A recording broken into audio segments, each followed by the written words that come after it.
Yo, what's goody? What's Mary Poppins? This is ThraxxMaxximus' 2 cents, and welcome to my lair. Let's get it. I'm gonna try to make this video not too long, but it's kind of hard because when you start talking about things, you really get into it, and start. It's just hard. It's hard to keep videos short when you're really into a topic. The Matt Reeves Batman, upcoming Reeves Batman. What I think about Patterson being Batman. I mean. It's all good as long as when he comes on the videos, you know what I'm saying, his hair is presentable and he looks smooth like how Bruce Wayne's supposed to look, with his hair black and dyed black and all that stuff. You know what I'm saying? I've seen a lot of pictures and things of him in movies where his hair's messy, it's a sandy color, and he's got this expression on his face. I mean, no disrespect, but that's just how the dude looks sometimes. It looks like something stinks. Like his nose is like twisted up or whatever, like something stinks. As long as he's not looking like that with his hair messed up.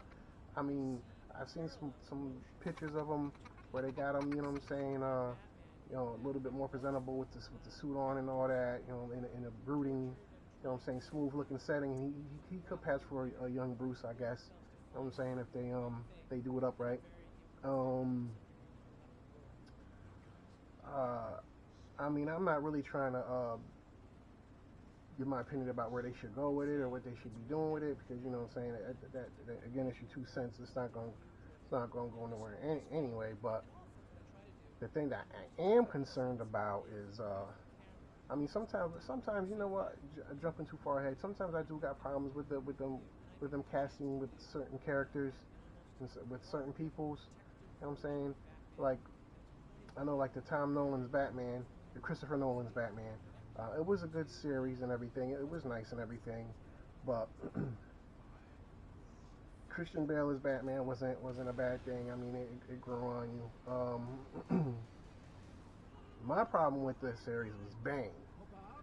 Like, that threw me off with the whole Bane thing with Tom Hardy. Tom Hardy isn't big enough to be Bane. Bane is huge. He's like crazy huge, and it's like they use Tom Hardy for it, and no disrespect to Tom Hardy, he's the man, you know what I mean? I like Tom Hardy. He seems like, you know what I'm saying, an alright dude, you know what I'm saying? No problems against Tom Hardy. He just wasn't, to me, and still not good for Bane, you know what I'm saying? They should be CGIing him, you know what I'm saying? They want to cut corners and stuff like that, and I just think, they do us a disservice when they don't really try to present things as close as possible to the comic book. Now, I understand that they said Christopher Nolan tried to do everything as accurately and realistically possible, like if he was, if it was real life. So I get that take on it too.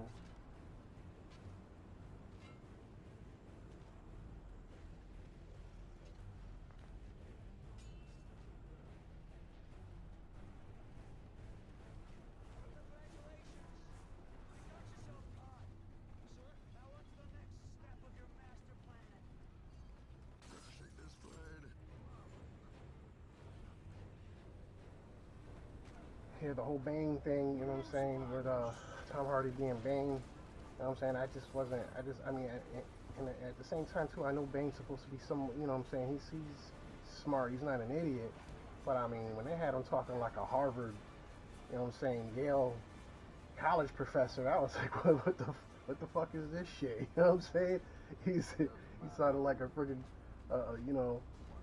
a criminal mastermind, and like he was heading up the crew of the Starship Enterprise, Patrick Stewart's voice and shit. It was just weird, man. I was like, what the fuck? But, it ended up working out if you just lended yourself to the reality. I guess the movie was good enough to make you absorb yourself in, to lend yourself to that reality. So, you ended up, you know what I'm saying? It was still hard for me to digest, though, with him, breaking Batman's back and not being way bigger, because Batman is just, I mean, he's beyond pound for pound. Like, I mean, if you're 300, 400 pounds, he's gonna whoop on you. You know what I'm saying? You got to be something more exceptional than just a big dude or a skilled fighter or whatever. I mean, Batman is like, he's the best of us as the human race. He's the top human specimen of what it is to be at the peak level of what he is. You know what I'm saying? Of man. So it's like you have to be something extra or have something in order to beat Batman. I mean, but again, you know, Christopher Nolan was doing a really gritty, realistic take on it. So I guess that's what we got. You know what I mean? In order for Bane to be able to break Batman's back the way they showed it in the thing, he would have in the movie. He'd have to be, you know, crazy brolic like it was in the comic books to do that. You know what I'm saying? And then on top of that, to break his back, I don't even know how you'd be able to do that because his suit has got all kinds of defensive shit in it. You know what I'm saying? His suit can withstand bulletproof, bullets. It can withstand knives. It can withstand fire. You know what I'm saying? Even shrapnel from missiles and shit. As long as he's not too up on it. You know what I'm saying? I mean, I'm sure he's got high tech. I mean, there's supposed to be a high tech foam that you can take an egg, drop it off the highest building, and it'll hit the ground, and the egg won't break. They're not breaking somebody's back who's wearing that. Like, that's impossible. That's not happening. So, but it's a comic book, and you know that is a situation that happened in Batman's career and his journeys to being Batman. Like, you can't beat everybody. I mean, you're gonna have an off day one day. You know what I'm saying? You're gonna crap out on a roll. That happens in life. You know, you're good with your bad. You know what I'm saying? That's just what it is. So I guess Bane was a bad day for him. So my thing is still the Tom Hardy though. It's like they could have used anybody if they're worrying about the cost of not anybody, but if they're worrying about the cost of CGI. Because I know CGI is expensive. That can be really expensive when you have a group of people working on your CGI for your movie. That costs some bread. So you're trying to cut corners. They could have got somebody like Brian Shaw to do it, or half-born Bjorn Thor, or whatever. Yeah, however you pronounce his name, the dude from Game of Thrones or something. You know what I'm saying? Shave his head bald. You know what I'm saying? Them dudes are fucking ginormous. Some guys are like friggin' practically 7 feet tall, almost 400 pounds. They're like 3 something. You know what I'm saying? And you get them on just a little diet and get them to work out. You get a little bit of some muscle detail in them, just a little bit. They ain't gotta have a lot, especially the way they showed how they contrasted Tom Hardy's physique. He's not really a physically imposing dude. He's not brolic at all. But you know the way they captured, you know what I'm saying, that the muscle details with the shadowing. They did the same thing with somebody like Brian Shaw, or the dude that played the Mountain. I can't pronounce his name. I don't want to. But Thor, that would look cray. You know what I'm saying? And they didn't even have to, you know what I'm saying, worry about voicing him voicing his own words or remembering everything, because they could have had a guy read his script or do his lines because his face was covered up. So that would have worked with somebody like a Brian Shaw or a Bjorn Thor or whatever. That would have worked.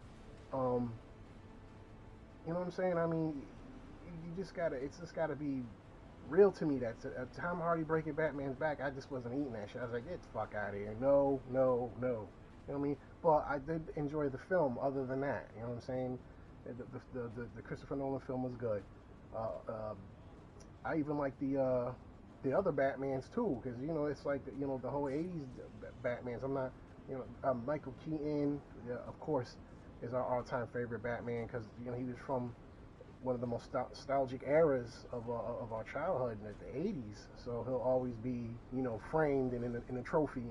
Michael Keaton's the man. You know what I'm saying? He pulled that off, and people didn't expect him to do it.